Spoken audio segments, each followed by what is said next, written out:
Olá pessoal, sejam todos bem-vindos a mais uma conversa aqui no nosso canal da Sociedade Chesterton Brasil, aqui no YouTube.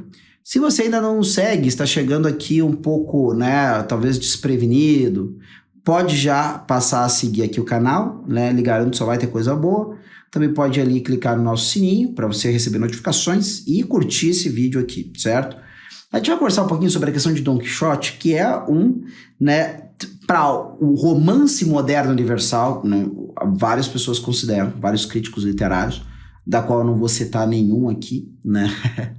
Mas existe esse senso entre as pessoas que gostam de literatura de que Don Quixote meio que inaugura, né, o que nós chamaremos de romance moderno, tá? Independente de qualquer alcunha, né, nós temos, né, sem dúvida nenhuma, em Don Quixote, uma obra, né, basilar da nossa civilização.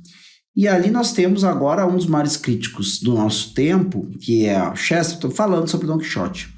E aqui tem um trecho específico, né, de um artigo que já está à disposição, o artigo que leva o mesmo nome, né, nesse nosso episódio aqui, né? Se no meio da edição tiver mudado o nome, eu vou citar aqui para vocês, certo? Que é mais fácil para vocês conhecerem, depois procurarem, né?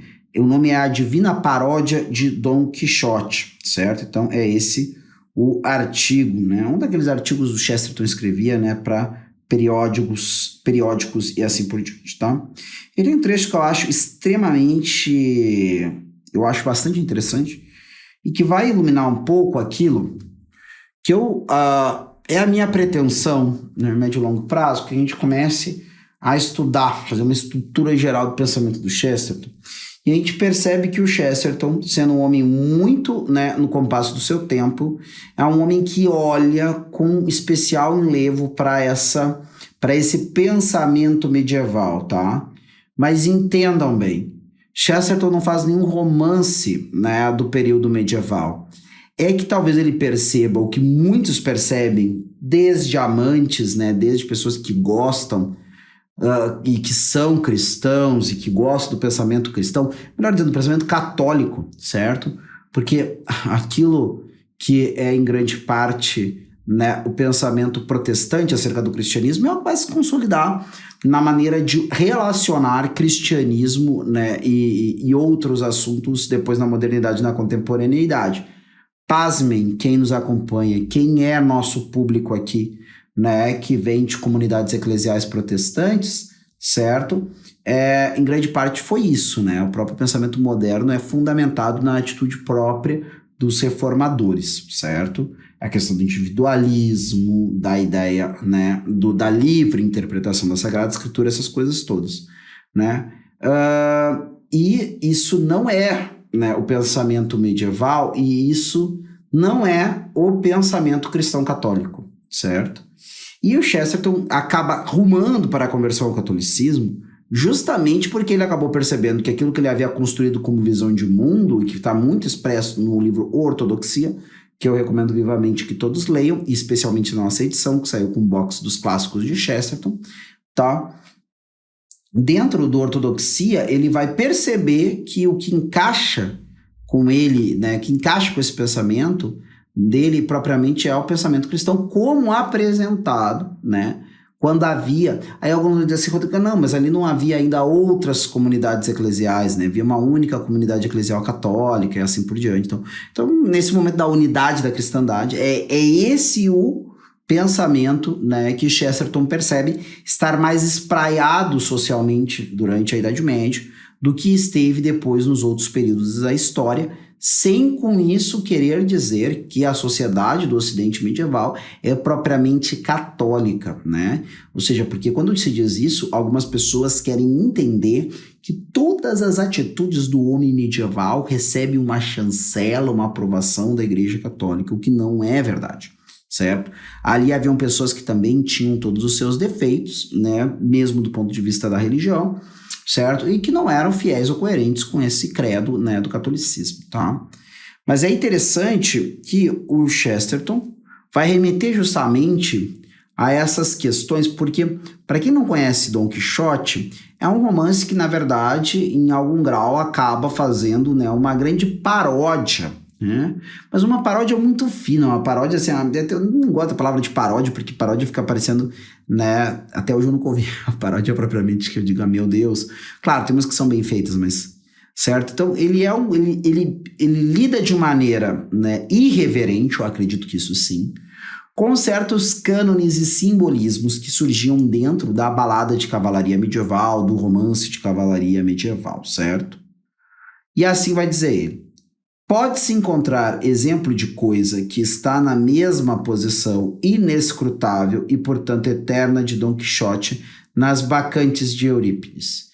Eurípides escreve uma peça que é As Bacantes, onde acontece ali, na verdade, propriamente uma tragédia, certo?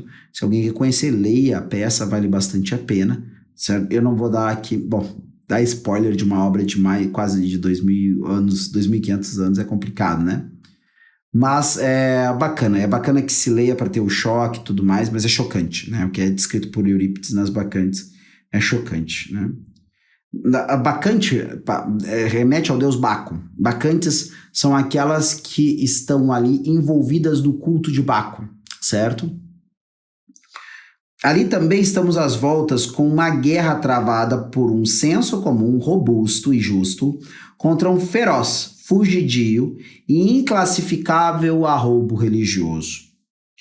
Ali também, no final, ficamos sem saber quem estava certo, sem saber se o autor daquela peça obscura a escrevera como um entusiasta beato ou cético escarnecedor. Ali também, no final, ficamos sem saber quem estava certo, Em Dom Quixote, contudo, a questão se faz mais clara. O cavaleiro andante pertence à nossa civilização, e entre essa civilização e a civilização antiga há um largo abismo. A loucura de Dom Quixote, que se nos afigura menos maluca do que a sanidade da antiguidade, as fanfarradas e disparates que o fizeram arremeter contra moinhos de vento e aniquilar ovelhas nos são menos monstruosas e imbecis do que muito amor e tradição seguidos em plena luz do dia por filósofos, os mais sublimes nas ruas das cidades mais sublimes. Pois o cerne da questão é que as loucuras de Dom Quixote nos correm nas veias. Somos, e isto irrevogavelmente, filhos da Idade Média. A aventura e o ritualismo, o cavalheirismo e a idolatria, um orgulho espantoso e uma humildade tão espantosa quanto estão embrenhados no que há de mais íntimo e entranhado em nossa imaginação. Cervantes, a brandir um realismo intrépido, faz o seu herói bailar uma dança de degradação, por através das armadilhas e das encruzilhadas de intenções deste mundo selvagem. Fê-lo rolar em fossos e lhe espancou o lombo com porretes, mas o fato é ainda o mesmo. Nós lemos Dom Quixote, pois somos todos cavaleiros andantes. Lemo-lo pelo sonho de Dom Quixote, e sem este sonho, a história inteira haveria de ser tão enfadonha e ordinária quanto as crônicas de Camden Town. Bom, pessoal, e tem uma coisa aqui que eu faço já o meia-culpa, certo? Dentro desse mundo todo que nós estamos colocando aqui. Eu falei aqui antes de ler a citação que havia muito do ritmo no mundo moderno imposto justamente pelo ritmo que os reformadores impuseram, né, à nossa civilização a partir do século XVI, e aqui eu falo especialmente de Lutero, né, e de Calvino. Mas se nós pensarmos também, é essa civilização medieval que deu, sobretudo a Lutero, a sua forma de pensar. E se você não concorda com a interpretação protestante, a sua forma de errar. E se você concorda, a sua forma de acertar, né? Porque é a partir de uma compreensão, que muitos poderiam dizer que é equivocada, mas é uma compreensão, é uma leitura de Guilherme de Ockham, Lutero vai levar para frente, né, a maneira de enxergar e interpretar o cristianismo, né? Então, mesmo naquilo que inaugura, né, a modernidade para muitos, que vai ser mais do que a queda do Império Romano do Oriente, evento mais ou menos, né, uma tragédia anunciada, né, há alguns séculos, né, ou então a descoberta do novíssimo mundo, para alguns, né, o trecho derradeiro em termos, né, de ruptura é essa cisão daquilo que tinha se tornado o grande país de todos nós, que era a cristandade. Na Idade Média, Ser um apátrida não é como hoje em dia. Não é ter mais, né, uma nacionalidade que lhe dá direitos, né, tanto dentro do seu país como quando estando em outros países.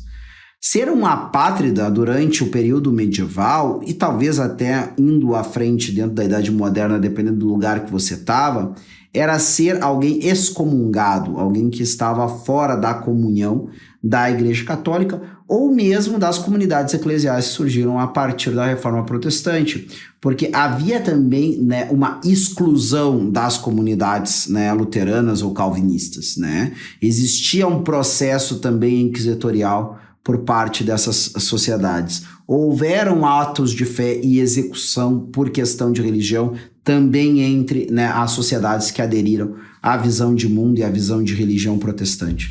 Então, essas coisas eram instituições que não estavam ligadas, né, à Igreja Católica, estavam ligadas a uma cosmovisão, certo? E essa cosmovisão foi construída, né, ao longo de um vasto processo durante o período medieval.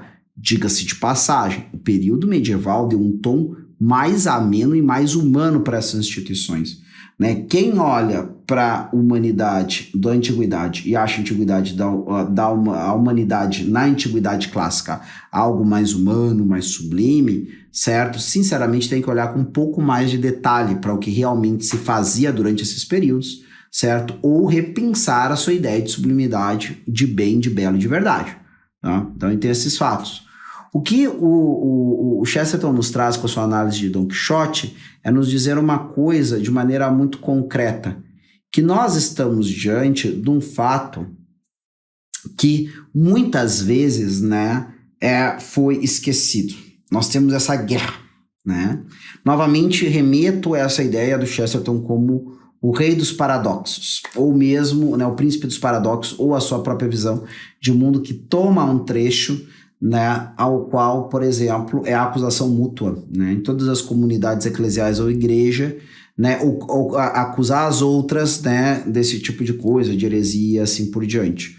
Mas é o dado de que o Chesterton entende que uma compreensão integral da realidade sempre compreenderá elementos paradoxais. Ou seja, nunca, né, nós poderíamos ter uma sociedade meramente vivendo da sublimidade de uma vida, né, vou chamar assim, a grosso modo, platônica, idealista. Tampouco uma sociedade jogada ao hedonismo que nós presenciamos nesse último período da antiguidade grega, que é o helenismo, também tampouco pode dar a resposta de uma sociedade duradoura.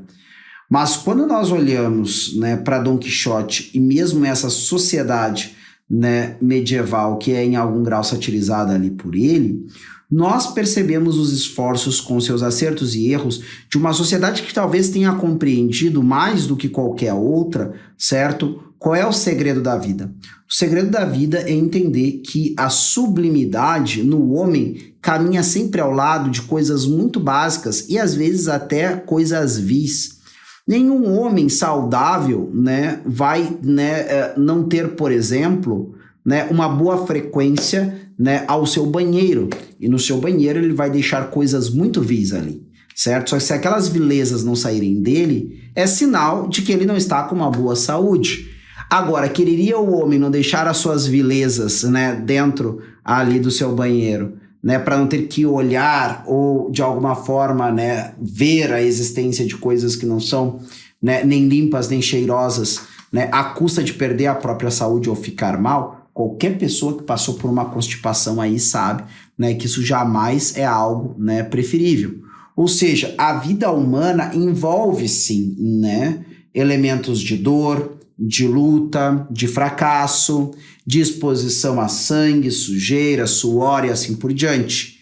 Mas em meio de todas essas coisas, deve haver sempre o triunfo da razão, né? O que é o triunfo da razão? Não é viver numa torre de marfim, mas é viver todos os aspectos da vida humana, desde os mais materiais e às vezes dos mais menos agradáveis e aprazíveis, assim também como outros momentos que nós talvez ascendamos, né, a um requinte, a uma beleza, a um estado de saúde que faz nos sentir até um pouco mais próximo de Deus, certo? Ou de um estado bem-aventurado. E tanto num como no outro, fazer imperar, né, aquilo que é a lucidez, certo? De fato, em Dom Quixote parece que está ali, né, materializado o grande conflito, né, de todos os homens de todos os tempos, mas que talvez a civilização ocidental tenha tocado mais do que pensado, tocado de maneira mais concreta, especialmente na sua civilização medieval, que é o grande drama do sujeito que, sim, está lidando com ideais nobres e elevados, mas muitas vezes o máximo que consegue fazer a partir deles é uma cena muito ridícula.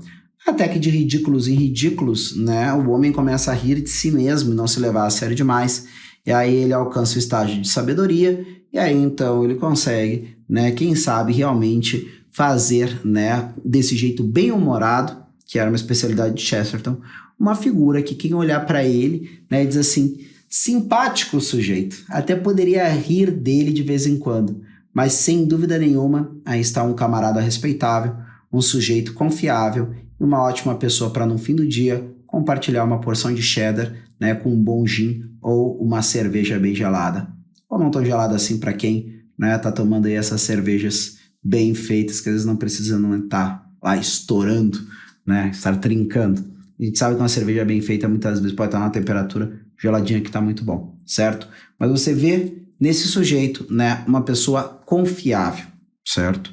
Agora isso só vai se dar depois desse vasto processo, onde eu não fico rejeitando, né, o teor real da vida, mas aprendo em cada situação, mais conflitiva ou não, mais vil ou mais nobre, né, a lidar sempre conforme a luz da razão, mediante a prudência, certo? Ficamos assim então instigados a duas leituras, né? Primeiramente, claro, Chesterton, com todos os seus livros que podem nos ajudar a entender não só ideias que aparecem na grande literatura, como os grandes autores, né, mas também a literatura de Chesterton. Agora me vem à cabeça a Men Alive, que é uma literatura, que é uma história de Chesterton que contém muito de quixotesco nesse seu personagem, que é o Innocent Smith, certo? Então não deixem de conferir, a gente vai ter linkado aqui a livraria da Sociedade Chesterton Brasil junto ao Instituto Hugo de São Vítor, né? Provavelmente temos aí promoção, inclusive para aquisição desse livro e de outros livros, né, publicados pela Sociedade Chesterton Brasil.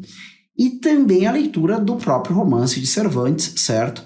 Que é uma das grandes leituras que não podem faltar em algum momento da vida daquelas pessoas que estão procurando, né, ler os grandes clássicos, né, ou de qualquer maneira ler um livro bom e agradável. Não podemos esquecer disso, né? As obras de literatura, elas precisam ser lidas antes de mais nada por aquilo que elas são. Meios, né, para onde nós somos conduzidos, através da beleza da fábula até, né, o dom precioso da verdade, certo? Mas primeiro a gente tem que se deixar levar, né, por aquilo que existe, né, da obra por si mesma, que é o prazer de conhecer uma história interessante, uma história instigante, tá certo? Fico por aqui e até a próxima aqui no canal da Sociedade Chesterton Brasil.